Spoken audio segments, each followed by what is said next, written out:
I should have just started. Yeah, you know what time it is. Valhalla Hour, let's go! Kick back, put on your headphones tight. Rob and Matt, bringing fire every night. From the land of 10,000 lakes, we rule the scene. With a crew so fresh, keeping it raw and clean. Minnesota Vikings, kings of the north. We wear our purple heart and let the battle roar forth. Breaking down the game, dissecting the plays. With passion so fierce, we'll set the night ablaze. So give us a follow, hit that like. Share it with your crew, you know we're about to strike. Valhalla, our podcast, living life bold, where legends are made and stories are told. This is a Huddle Sports Network broadcast. You can find us on Roku TV, Amazon Fire TV, Facebook, and of course YouTube. Get all your NFL news here first. How's it going? Happy Saturday. It's the last. Well, that was exciting. I accidentally backed out of the whole thing while we were doing the intro. You're good. I got you back. Yeah, last Saturday without training camp. We finally are going to be entering the. I can hear you, Eric. Huh? I can't hear nothing. I don't know if you guys can hear me. I can hear you. Yeah, I can hear you, Eric. We can hear you. You just can't hear us. I think that's what it is. Yeah. I guess we can hear you, Eric. What the heck? Sorry. I'll come back up and see if that fixes it. Anyway, great start. Not much to talk about, obviously, because it is still just the offseason. Rob's gone this week. Chesterton's gone this week. They'll hopefully be back next week. Let's see if it works. How about now? Hello? Can you hear us? We can hear you. We can hear you, but can you hear us? I'm muted. No, we can hear you. You can't hear us. Should I draw? I don't know what's going on, guys. I'll try to fix it. Hold on. See if he is muted. If he muted himself.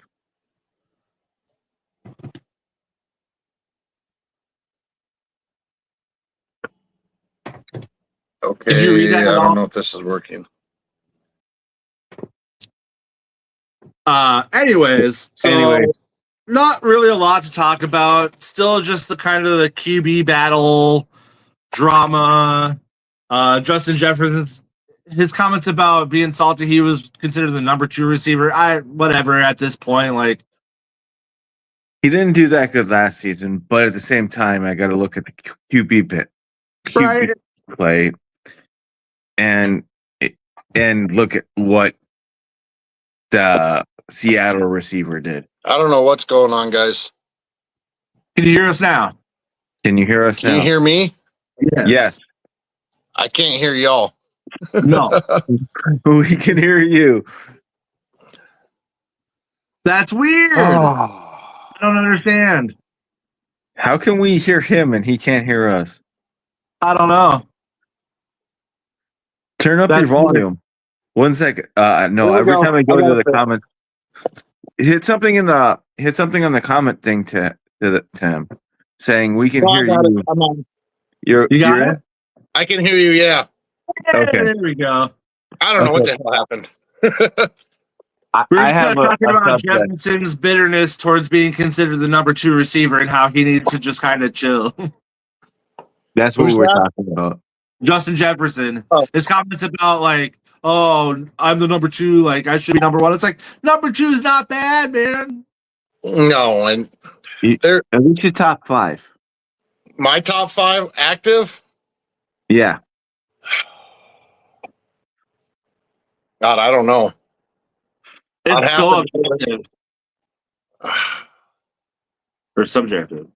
I gotta say the guy in. I definitely say the guy in Seattle because he's played under Geno. He's played under crappy quarterbacks and he's done good. Oh, Jackson Smith and Jigba. Yeah. Then I'm going top 5. Subjectively.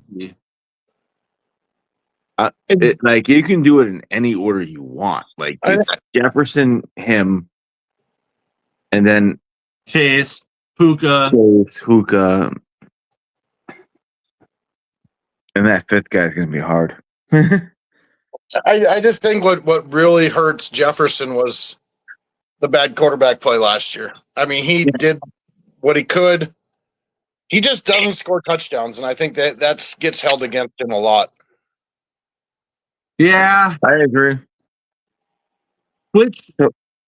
Another subject I could bring up is our special teams, the kickoff return.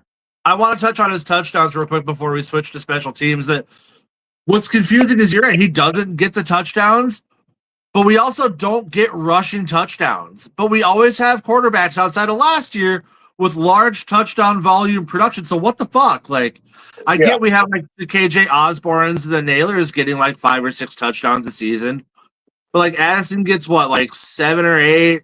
Jefferson gets like 5 to 9. Yeah, Hawkinson's right around 5 to 9. Is he? I think probably even Jones probably has 4 to 5, 6 receiving touchdowns a year too. It's just like we get quarterback. I agree. We get quarterbacks that have 30 to 35 touchdowns a year. That's because we know how to spread the ball. Right. Which I would much rather him have 16 to 1,800 yards receiving and 5 touchdowns. That means the ball is being moved. Right. And we're not forcing it to him in the end zone. That's, I think, a huge key for me. But it's held against him in the bigger picture. Yeah. Yeah, worked for Julio Jones. He only had 1 double-digit touchdown season his entire career. Yeah, that's crazy, too. That's a crazy stat. That's true. So, yeah, I mean, I think here's a bold question. Who's going to have more receiving touchdowns this year, Juwan Jennings or Justin Jefferson? Oh, Juwan Jennings, because he's going to play multiple positions. I hope we start doing that with Jefferson. I mean, we do. Like, we should play all of, like, here's the thing about our talent base, right? They all can play end. They can all play, I mean, they all can play the edge, and they all can play slot. We should utilize that. I just like Jennings' physicality in the red zone. Like Jefferson, as good as he is, I don't know. He tends to. No, I don't want to say that because like he gets hard. He has a tendency to lose the ball. I don't know if we'll have that with Jennings. I think he'll be able to keep onto it. But Jefferson has taken some big hits and still come up with it. But I think Jennings is going to be a huge factor in the end zone for us that we just haven't had. Because Hawkinson, I don't know. I'm sour on Hawkinson at this point. I hope he can turn the season around. I really do, or his career around. But ever since the knee injury, he's just not been the same. So it's really just, it's almost a hindrance to have him around. But you hope he can return to where he was at before the knee injury. Yeah. Any team's going to hope that for him if they go after him next season. Just being real, I honestly think we should try to keep Oliver. I think Oliver is a better tight end. Yeah, he's just a little slightly overpaid for the production that he gives us, so he'd have to knock that contract down a little bit. But but we had to knock the contract of Hawkinson down a little bit too. Well, I mean, there's a reason we restructured this contract and shortened it by a year. Isn't Hawkinson top 5 in tight end pay? Oh yeah, at minimum, he's probably top 3. Yeah. Yeah. I mean, when you had posted the video, paid. I know that much. Yeah, you had posted the video in the group chat before the show of that ranking where they had him at what 21. Yep. Among tight ends, and yeah, he's getting paid top 3 to top 5 money. So I mean, I get that's the nature of the beast. When he got the contract, he earned that contract, and it's just he hasn't been the same since the injury. But my God. Is it mine? And you look at the fact too that Oliver became a blocking tight end through the scheme at Baltimore. He was drafted as a receiving tight end, so the ability to catch the ball is there. It just he got so pigeonholed at Baltimore as a blocking tight end, which he was good, but you look at, I think that year before we got him and Andrews were 1-2 in blocking tight ends. Mm-hmm. And then the next year it was Andrews 1, he was 2, and then likely from Baltimore again was 3. So, whatever they're doing with their tight ends, they're utilizing them to block, and I think that's really That helped his career. Likely But it's being also 3 on that year pigeonholed his would career. scare the shit out of me because Likely coming out of college was the guy I wanted us to draft. Yeah, he was definitely good. That's a generous amount of time left to add to his career. Yeah, we'll see. I'd say 2 to 3.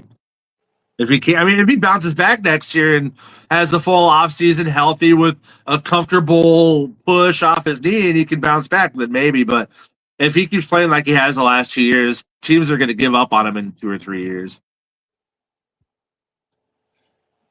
But we'll see. That's like I was arguing with a Packer fan the other day about Kraft and Parsons, and I had made the wrong statement. I thought that they were going to put Parsons on the PUP list to start the season. I was wrong. So they might put him on to start camp. But I told him, I was like, he didn't tear his ACL until like mid-November. It's 10 to 12 months, especially for like a tight end like Kraft or like a skill position or Parsons, who he has to have that burst. You're not coming back after 9 months. It's usually a 10 to 12 month recovery.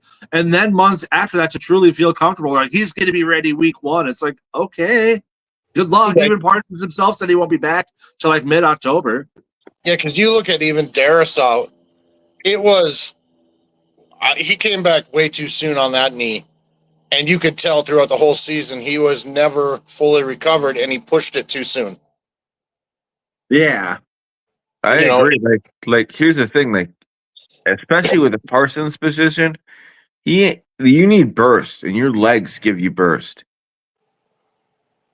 When you ride a bike, right? Don't you feel the burst? Don't you feel the pain when you ride in your legs? That's what you need. That's what you need. You need the legs to help you. And any leg injury in any position where you have to have speed. I'm just saying. Right. It's going to be Parsons had more than that ACL. What else did he have? And Kraft was just an ACL, right? I believe so. Yeah. So I know they're both good. Yeah. Parsons is, he's going to be out until probably week 6. Kraft, probably the same thing. Again, an ACL for a tight end, man. And the thing with Packers, Kraft, I know he's the receiving tight end, but he can play blocking. Yeah. No, Kraft. I don't know how good of a blocker he's going to be, but that's the thing. Since we don't have a lot to talk about, we could branch off to other teams and just kind of pile on the Packers right now. But their receiving core, they're talented players, but they're not healthy players. Reed is injury prone. Watson's injury prone. Kraft's coming back from a torn ACL. Like, that's an offense that, if they're healthy, they can click and they're good. But their second half of the season, a lot harder than the first half. And they're going to be missing their key players in the first half. So they could be off to a rocky season next year. Oh, definitely, without a doubt. I think they don't have a underestimated the damage or the ability an injury can cause on a team's start to a season.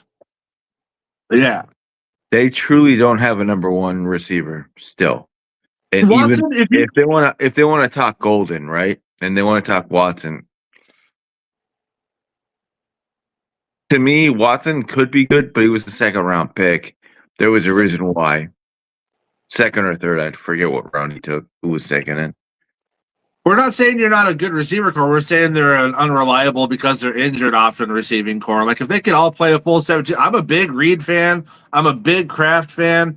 Watson, to me, is a little bit of a one-trick pony, but he's good when he's healthy. He's just never healthy. What about Golden? Like, we haven't seen anything. He didn't produce last year. He didn't do anything until the playoffs, and even then it was just a few catches. So as of right now, Burden's the better receiver than Golden, but Golden hadn't really had a chance yet. Now that they lost Dobbs and Wicks, he's obviously going to be a main focus on that offense. But He still has to crack snaps from Reed and Watson. We'll see what he does as a wide receiver 3. It's kind of like what we said earlier, right?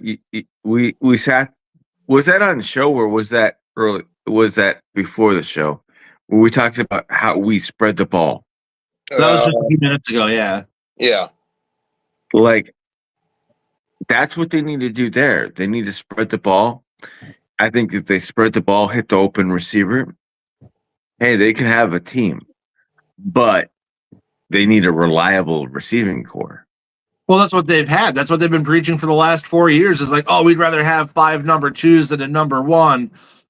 And it's like, okay, but what is that getting you? It's getting you the number 7 seed and a first round exit almost every year. Like, you need star players. And like what they did on defense with Parsons, obviously that defense was night and day difference with him on the field versus off the field.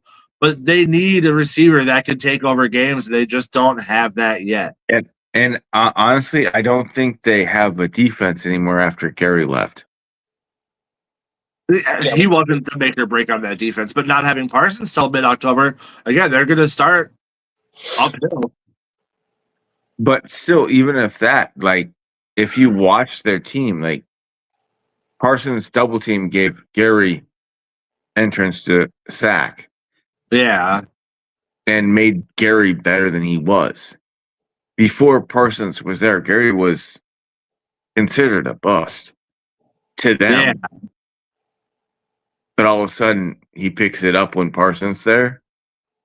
Well, it's Van Ness's time to shine. Yep.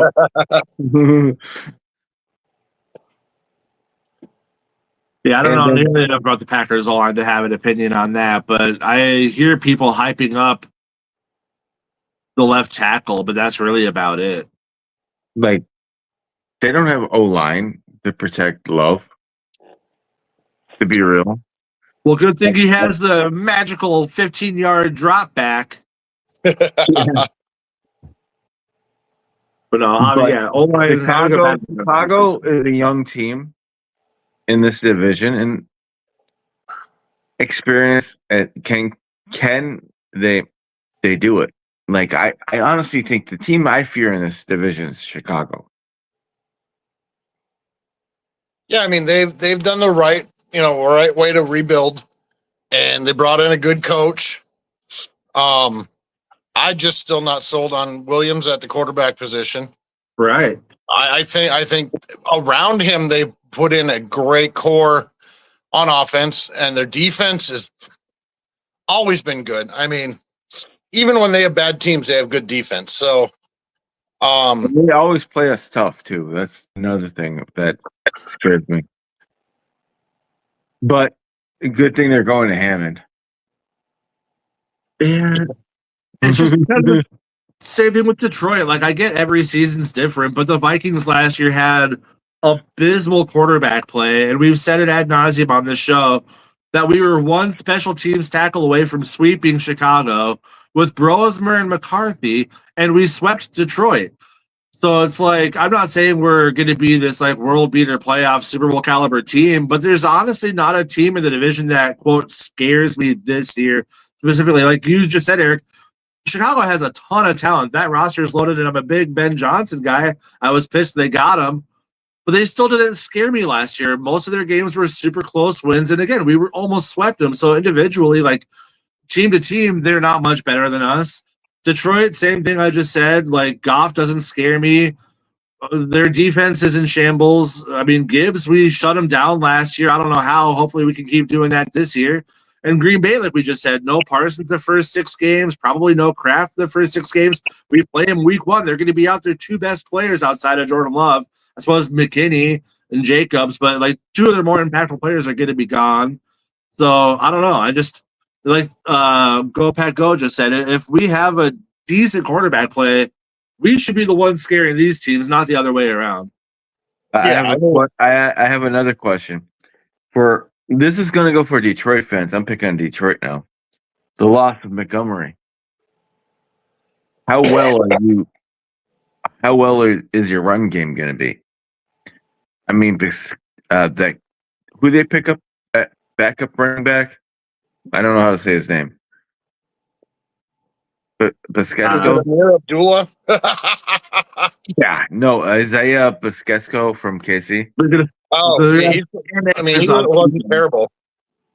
He's not that bad, but at the same time, he's not a David Montgomery. No, No, but I they mean, still have Gibbs, who's arguably the best running back in the NFL, for sure, top 3. Oh, yeah. I mean, Gibbs is up there. Definitely top 3. But I he mean, needs definitely that top 5, power top back 3 is behind really him. good. But going back to the Packers, are they going to have? I haven't heard anything on this Jacobs situation. Is he going to start the season? He's clear as far as I know. They Okay. both said there was going to be an investigation and nothing else has popped up. So until then, innocent until proven guilty. I can't imagine there's going to be any punishment for an investigation. Probably after the season. Right. The NFL is so slow with their punishments. It's ridiculous. Yep. But Yeah. like I said, I think that Gibbs was given what he got from Montgomery's production. Because it's that thunder and lightning thing, dude. If you look at the Giants when they won the Super Bowl, they with Tiki Barber and who was that running back from Wisconsin? I forget his freaking name. Dane. Ron Dane, yeah. If you look at that, right? Tiki Barber wouldn't have been as good if he didn't have that power back behind him. When you beat a defense with a power back and then all of a sudden you bring out a speed back who can run 4.2, someone who can break tackles, and then all of a sudden you bring out a speed back who is elusive, they're used to tackling somebody with power and that's a little bit slower. Now all of a sudden they beat you with speed. Yeah.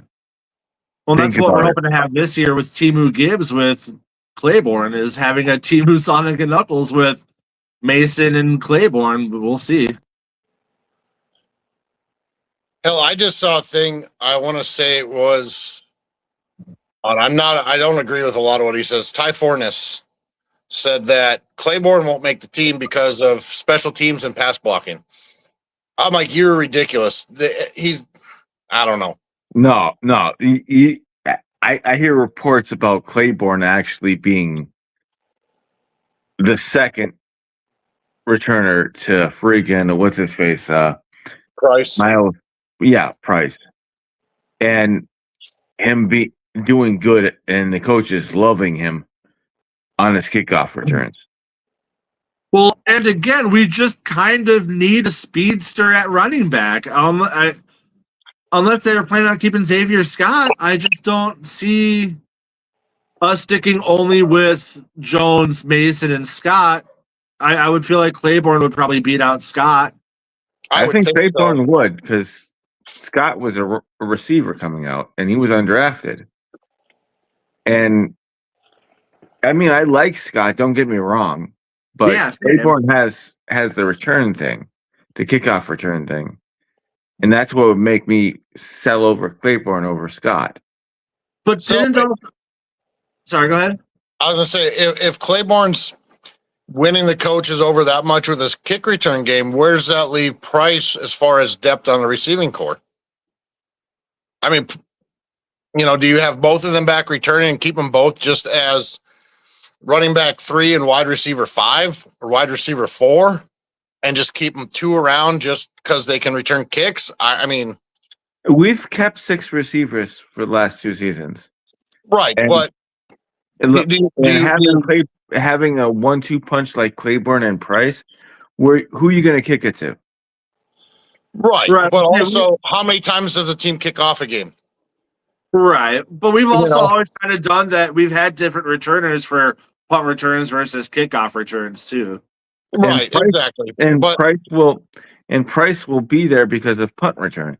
I don't think we're going to put Claiborne at punt return. Well, and do we trust Price at return after all of his fumbles last year? So that's another thing, is they have to still compete, because Price was coughing up the ball a lot where it's like, holy shit, he got 30, 35 yards. Oh, there goes the ball. So, we keep 6 receivers usually. And I know it's not going to happen, but just move on from Jones, man. I wish we there's would. nothing he does that Mason can't do. And there's I think nothing that the- he does that Claiborne or Scott can't do. If you're talking catching the ball out of the backfield, right? I'm sorry. I think the only leg up Jones has is pass pro. He's probably the best pass blocking running back we have. Yeah. And most scouts will tell you young running backs aren't good at it because they're never asked to do it in college. So it's something they have to be taught and learned over the time in the NFL. So that may be the only thing that helps, especially with, not knowing the quarterback situation, keeping Jones around. I like Jones. I just think it's time. I mean, this probably will be his last season with the Vikings because we need to get younger at that position. Yeah. I agree. Well, good thing we have all our picks and 4 in the top 3 rounds as of right now, if not more. And next season's a good draft. Right. Like, hey, we can actually draft a good running back if we want to move on from Jones. Yeah. Like, I don't know next year's tight end group, but you could probably find a good tight end in the 3rd round.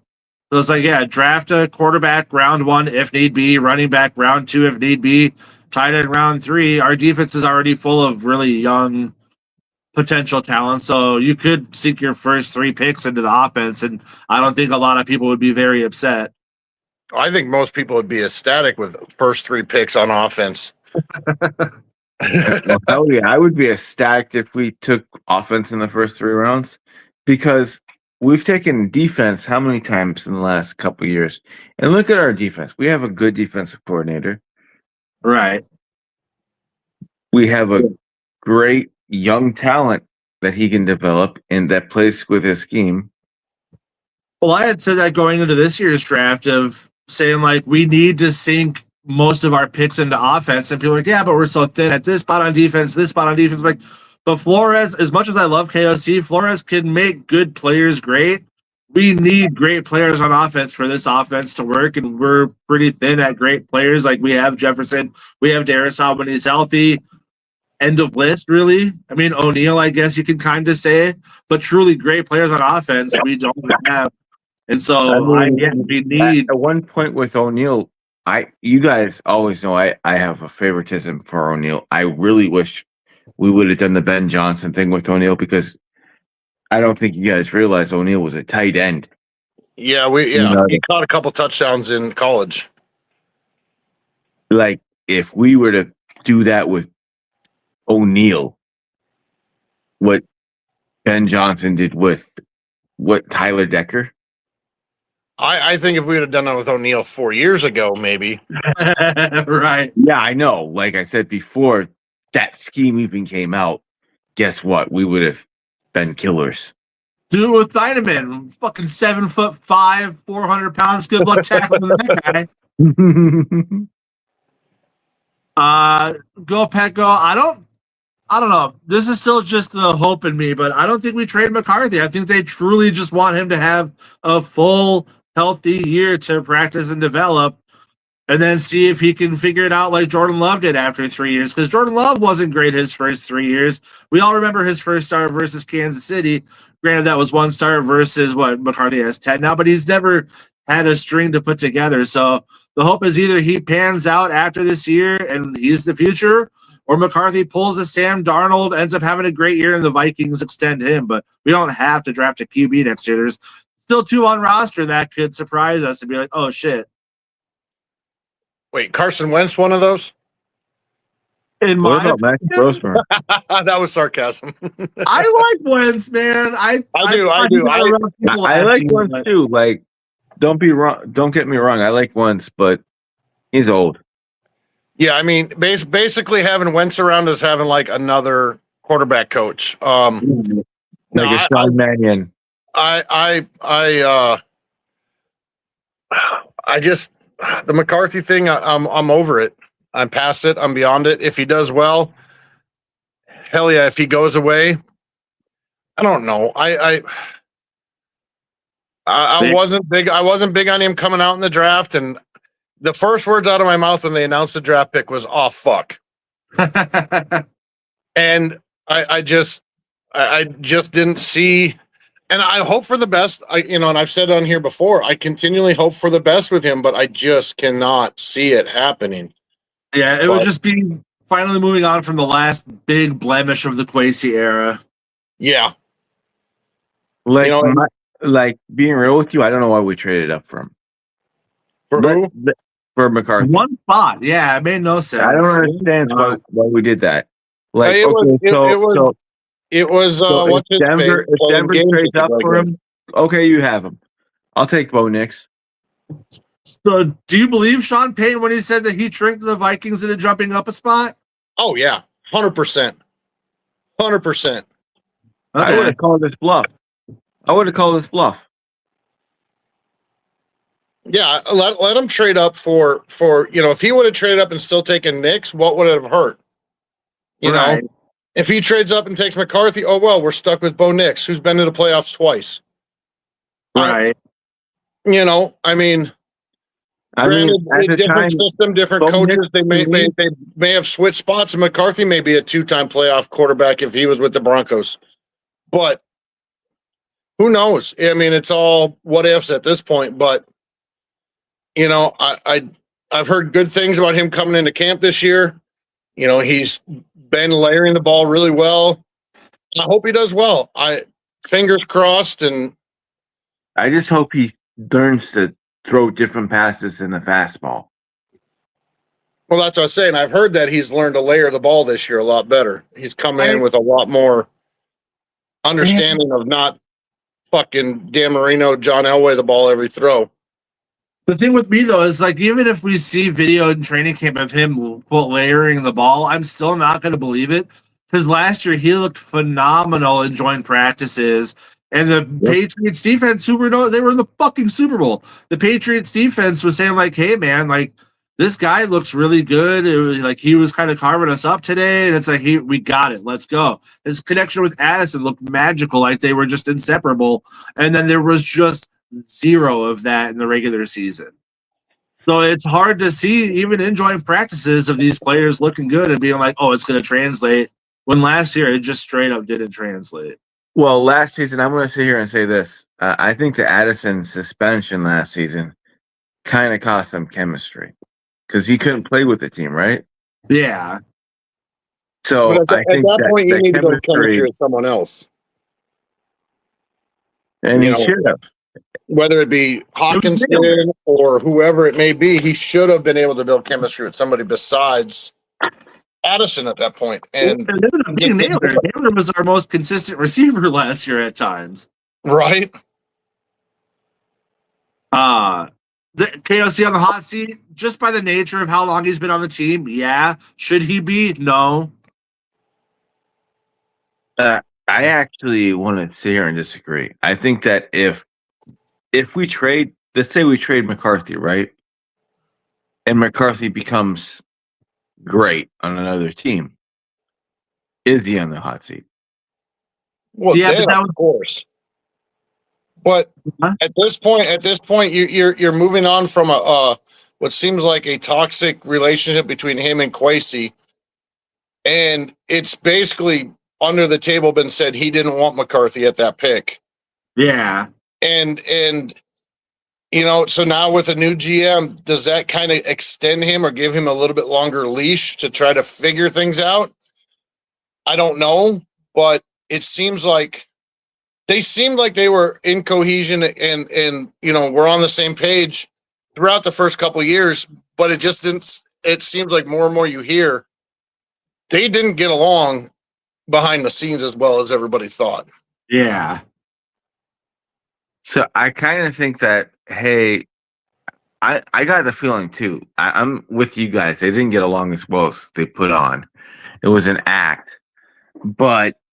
And I think that, hey, Kwesi wanted to draft the players he wanted to draft because he's analytics, right? Yep. That's how you say it? Yeah. Analytical. Yep. And I think O'Connell was more team. Does it fit my scheme? Yeah. And Well, I don't think, and if you look at what McCarthy, I actually said this in the chat when we drafted him, McCarthy doesn't fit our scheme. You need a run-based offense for McCarthy to succeed. Yeah. And But which that's- it seems that they're trying to do this year too. So I don't know what's going to happen. And O'Connell is a freaking throw-based guy. I'm going to throw the ball 50 times, 60 times a game. You're going to take a quarterback that can't throw the ball and hasn't shown you shit about throwing the ball, that has mechanical issues throwing the ball. Well, that's the thing. That's if I, as a big KOC supporter, the two big knocks that are going to be, or not knocks, I should say, but the two big talking points that are going to hurt him this year is his quote about how organizations fail young QBs before young QBs fail organizations. If we trade McCarthy before giving him a full year starting and say, like, we're done, we're moving on, that's going to come back to bite him in the ass, unless he just ends up being trash his entire career. And some quarterbacks just aren't good, and you can't hold him accountable for that. And also with Murray, like you just said, Winkelman, he has his system that he likes, and we drafted a quarterback that doesn't fit his system. But at some point, as a coach, you need to kind of tailor a system that fits your quarterback because that's who you have. That's the card you're dealt. And you can't be so stubborn at, well, this is what I'm going to do. You have, because that was what Zimmer did. He was like, this is my system. This is what I'm doing. And the players came out after he was fired saying, like, we felt so unnatural because there was no instinct. There was no, hey, I'm going to just make a play for the ball. We had to be in our spots. It had to be how he wanted it. And after a while, it just didn't work. So Kyler Murray in Arizona last year was only under center 8% of the time. The Vikings had the quarterback under center 41% of the time last year. So if our offense struggles because KOC is putting in Murray in positions where he doesn't feel comfortable and can't succeed, and he refuses to change it, that's going to cost him his job. But if Murray can figure it out, then fine. But those are going to be the two big things that are against KOC next year. I think a huge part of that too is analytics and Moneyball can work to a point, and drafting to fit your scheme work. But you got to they never wanted to find that middle ground. It seemed, you look back to Spielman and Zimmer when they took Mond. Zimmer didn't want that pick. You're wasting a top, 100 and top right around the top 100 because he was a late third round pick, wasn't he? I think so. Yeah. So you're wasting a pick in the top, let's say 120 picks on a guy your coach doesn't want. What is that? And if you're wasting a top 10 on a pick that your quarterback, on a quarterback that your coach doesn't want, things aren't going to go well. And the fact that there needs to be some kind of compromise, and okay, he might not fit our scheme, but I can change part of my scheme to fit this guy so we can make this a success, wasn't happening. And, it looks like maybe he may be attempting to change his scheme a little bit, bringing in Smith from Miami, firing the O-line coach. I mean, promoting from interior, I don't know. But, there's been a lot of hearsay that they're going to dedicate more to the run game. But O'Connell's really quick to abandon the run game when things aren't going well. Yeah. So is he going to stick to it is the question. Just like Zimmer was 3rd and 10, and I'm going to run the ball. Yeah. Yeah. If you have Adrian Peterson, sometimes you can get away with that. But we had Dalvin Cook, or Dalvin Cook is good. But I was saying we haven't had a true star running back since prime Dalvin Cook. I feel like if KOC had even a top 10 running back, he would be more dedicated to sticking to the run game more than he has been.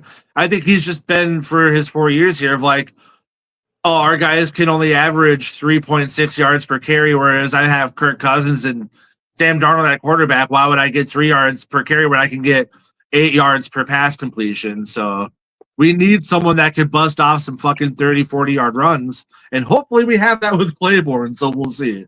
So here's going back a ways. when I was in high school, we would get skulls for certain achievements in a game. And if our running back averaged 3.4 yards a game, the entire offensive line got a skull.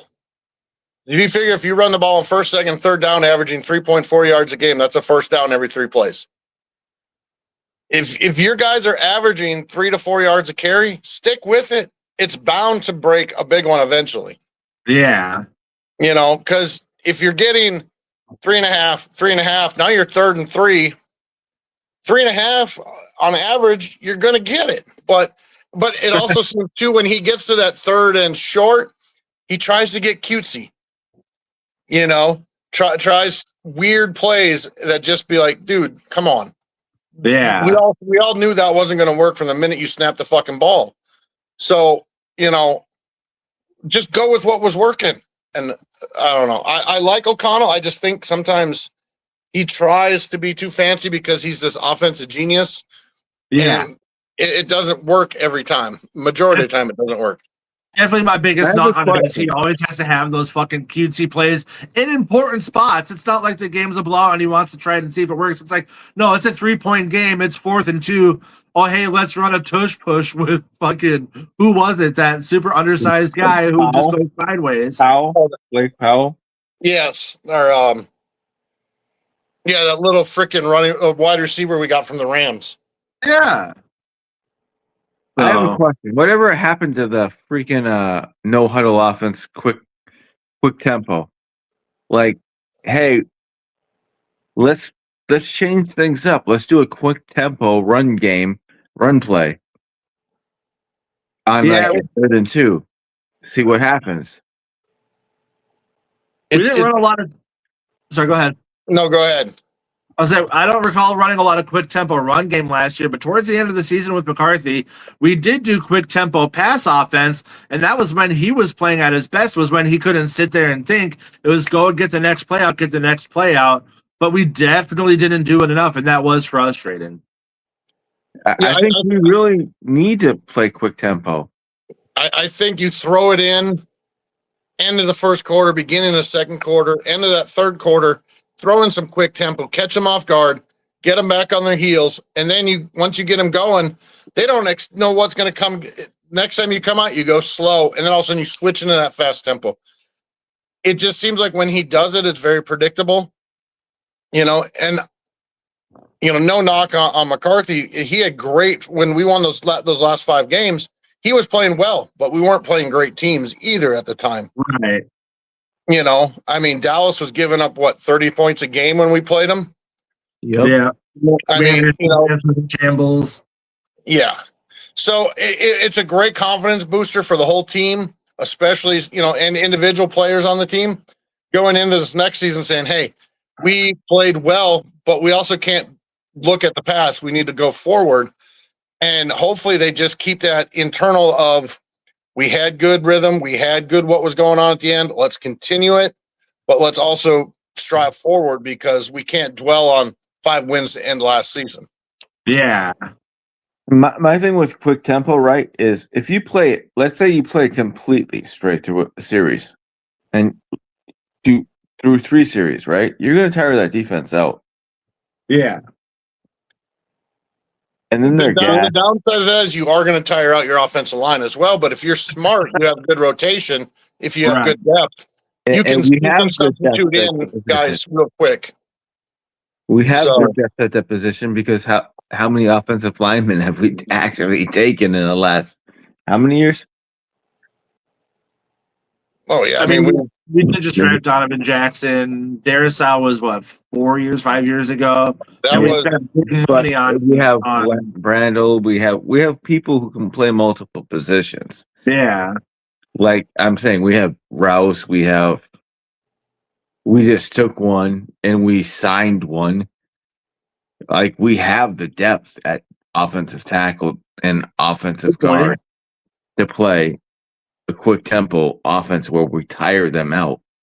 Well, yeah, it all depends on our O-line coaching this year too. Like Eric was saying, like if we had both depth last year, or at least we thought with School, who did good in Tampa, and we just didn't have it when our players went down, that impact was noticeable. So hopefully we do truly have depth to where we can just rotate and not skip a beat. Until proven, I don't see it. And another thing too is, like, to be a KOC apologist again, the NFL, there's a fucking lot that goes on, and you need chemistry. You need to have that kind of like continuous progression over years to really get the offense down. And we had it with Kirk, and we were winning 14, 13 games a season because they had multiple seasons together. But in his 5-year series, had 8 different starting quarterbacks. Like, it takes time to be cohesive as a unit, and he never gets that because we're on a different quarterback every year. Yeah, and it's not like we're like, oh, we don't want this quarterback. Or you look at the year with Cousins and what's his name, the fucking pastronaut, and Dobbs, and like there was just injury after injury that one year, and then last year McCarthy's hurt, and then Wentz gets absolutely destroyed, and like I don't know how he's going to come back because he was beat the hell up. You know, our quarterbacks were just getting demolished, and it's like we have to go on to the next quarterback because that one's not healthy. It's not like we're saying, oh, this guy was shit, let's go on to the next guy. Right. We did that a little bit with Darnold and Jones, but it also wasn't, you know, that's a whole nother topic and a whole nother sidebar of what went on with that, with money and contracts and opportunities to start. And, you know, right. We just haven't had that base. Like, unfortunately, we had a good tenure with Cousins where he stayed healthy for the majority of his time with us. And just that one year, he blew that Achilles and it was done. Right. So if we can get a, you know, good quarterback, you said it earlier, we had terrible quarterback play throughout the season, and we still almost made the playoffs. If we can get a half a step up from what we got last year, we're in the playoffs. Yeah. Now, do we go anywhere? Probably not. So we need to take 2 steps up and get that consistent. You know, I'm not saying all pro level quarterback play, but damn, you know, you want to hear the announcers or the commentaries going, and this guy's having what could be an MVP season occasionally throughout the year, you know. I just think that you're right. The cohesion and the chemistry with a quarterback over time really pays off, and we just haven't had it. Right. If you pay attention to Viking history, okay, I'm going to name a couple of names that we've had on our team that have, like, I wish we would have kept longer. Warren Moon, end of his career, I get you. Right? End of his career, but look at what he did for us. Yeah. Randall Cunningham. Okay. Argument there is what? He 15-1? Yeah, there's no, I mean, it probably was more on him to leave than us, maybe at that time. I don't remember the circumstances of him not staying around. But then you got Jeff George. And now Jeff George was a troublemaking off the field, but Jeff George still was able to throw the ball deep and get the receivers, and he had the yards, he had everything. And these are 3 quarterbacks that would, in today's day on Facebook, would have the same argument as Sam Darnold on any other team. Yeah. Yeah. I mean, and Jeff George and Darnold are probably more alike than the other two because, I mean, George was a high draft pick who just never panned out for any team he played on. And there's another name I can name, 69, Joe Cap. Yeah. I mean, we'll see this year, man. We've had the conversation last year with the Aaron Rodgers saga and kind of after the season of saying, like, what impact would he have had on our team? He had, 24 touchdowns, 7 interceptions, and like a 93 passer rating last year in Pittsburgh. that would have obviously got us 10 wins in a playoff spot last year, if not possibly a division title. And Kyler Murray's last full season wasn't far off. It was like 21 touchdowns, 11 picks, and a 93 passer rating. And so for the people that want to say Kyler Murray's trash, his first 3 years of the NFL, he was almost always considered a top 10 quarterback. And his last full season is a season that, given the defense we had last year, would have put us in the playoff contention. So I think the people that are quick to dismiss him are going to find out like he's not. Well, yeah, he's 5'10". He's a midget. There's a reason he was also Rookie of the Year, won a Heisman. He's not incapable of playing the quarterback position. I actually agree with you there. Kyler Murray is an accurate quarterback. If you can put the ball on the spot, he's a very accurate quarterback. Not over 40 yards, but between 10 and 30, which is what most of our passes are on this team anyway. He's very accurate. Yep. If you can put the ball on the spot between 10 and 30, guess what? We don't need a deep ball. You don't need to have that strong arm. Right. You just need to have the ability to put the ball in the spot, because you look at our receiving core. How many of our receivers are slot receivers coming out of college? Think about it. The only one I don't know about is Jennings. Yeah. Well, and there's an argument to Jefferson on that too, but the year he was drafted, he was a slot receiver. The year before, he wasn't. He played, the year before he was drafted at LSU as an outside receiver. I remember when he was drafted, everybody said the reason he slid to us was because he could only play the slot. But if you look back in his history at LSU, he wasn't just a slot receiver. Yeah. No, and that's what makes him better. Though. That's the key. He can play it. So that's the same thing with Addison, as they said he was going to be forced to the slot just because he was undersized as a receiver. And that's what I'm saying. Like, everybody sat there. Like, how many people were projected as slot receivers coming out of college that are on a roster right now?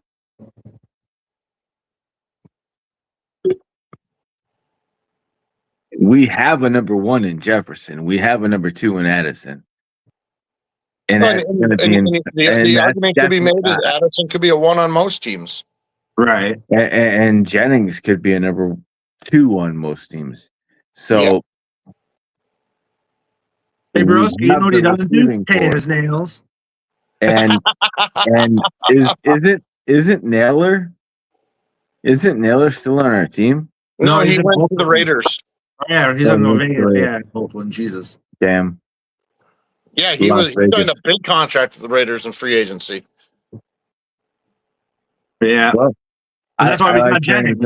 Like, who? Wait a minute. It's Felton I'm thinking about. Yeah, Felton's still on the team. And apparently he's worked on his routes and looks crisp, but we also have that undrafted receiver that's turning head. So it's kind of the same topic we have going into every training camp is like with the Lucky Jacksons and shit like that. We have like just Lucky Jackson. I didn't even want to hear Lucky Jackson's name. But he how many times did he brought up every offseason? And he hasn't made the roster, the 53. No, he's in the UFL now, isn't he? Yeah, he was doing real well the first couple of weeks for Louisville, and then I think he got hurt. But he was like top 5 receiver in the UFL last year to start the season. Yeah. Like, that's the thing. Like, hey, let me see what he does on the field. Oh, he's injured. There's a reason why these guys are undrafted. I'm sick and tired of us taking and projecting undrafted as great players. Let them play. Yeah. I mean, we always have a surprise undrafted player on our roster, it seems. And, just don't like. I want to have high expectations for a lot of these undrafted guys, like I did with Pace. Because Pace was, in my mind, a 3rd to 4th round draft pick. I went in with high expectations on him, and he did all right. But that's if coaches and the front office have high expectations for these undrafted guys, most of them aren't going to live up to it. You're right. So giving them high expectations as an undrafted guy, well, the hell. Didn't I just hear that the kid, the quarterback, Pavalu, whatever his name is in Baltimore. Yeah. He signed like a multi-million-dollar undrafted contract and got cut. Yeah. Like, okay, they're going to have dead cap because they paid a guy who wasn't sure he could perform. They gave him so much money that now it's just gone because they signed a backup or a center. Imagine getting waived before you even get a shot at training camp to prove yourself. As a quarterback and getting waived to be replaced by a center. Like the ego factor on that's just got to be destroying on somebody. You know what though? I'm proud of Vikings fans. When he got waived, I thought for sure we are going to see bring him in, get him in here. Let's see what we got, and we didn't see any of that. So it's like, hey, look at us learning that not every bum quarterback needs to come to the Vikings. Right. Well, he wasn't even that good coming out of college. Yeah. Statistically, he had a phenomenal senior season, and he probably should have won the Heisman. But and I'm gonna be real with you. Like I always say, one season wonders. That's why a lot of these people are drafted high. That's why I love going in. I have to play good. I'm going to use a name here, okay? And Packer fans know this name, James Jones. Yeah. Look at what he did his last season in Green Bay. Matt Flynn. Had one good game and he got fucking paid. And he got paid, right? And then what did he do afterwards? Zero. And hey, Packers, he came back to Aaron Rodgers. Yeah. I'm just saying, he came back. And did he do anything his second go around? I didn't hear anything. You know what'd be really funny is if Vegas signed Sean Mannion. Is he coaching somewhere right now? I think he's the offensive coordinator of Philly. That's it. He's the offensive coordinator of the Philadelphia Eagles. Hey, good luck to him. That's all he ever was here with the coach. So, and that's why I was sitting there saying, "Hey, give us a quarterback. I don't care about the coach aspect of the game." Right. Well, final 2 minutes before we go, so we'll do our final thoughts. Not that there's a whole lot to final thought about, but we'll start with you, Winkleman. I want Claiborne to do great this season, and let's cut Jones, please. Do we even save any cap if we cut him? I'd have to look into that. I haven't thought about it really. Yeah, I don't think we even do. So might as well just fucking keep him. Put him on the practice squad. All right. It's finally put him on the 53. You gave us Enjoy Scout team. Yeah. Wait a minute. Yeah, he's a senior player, so we can put him on the practice squad. That'd be fun. All right. Final thoughts for you, sir. No, I'm excited for camp to start so we can see what we got. It's going to be interesting. There's a lot of fringe players, Banks Health, what's going to happen, who we're going to keep. 53 cuts are always a nightmare because I always feel we let somebody with good potential go, but right. I'm just excited to get things underway. Yeah. I'm going to just kind of repeat mine from last week. I just really, really want to see that first day of practice in the words healthy Caleb Banks. So that way we can stop having the conversation about how he was a waste of a draft pick. You're right. But that's all we can do. Like I said, next week, maybe Rob will be back. Maybe Matt will be back. We'll see. But we will for sure have some fucking training camp finally. There we go. We'll see you all next week. Have a good one. Skol. Yep. Skol.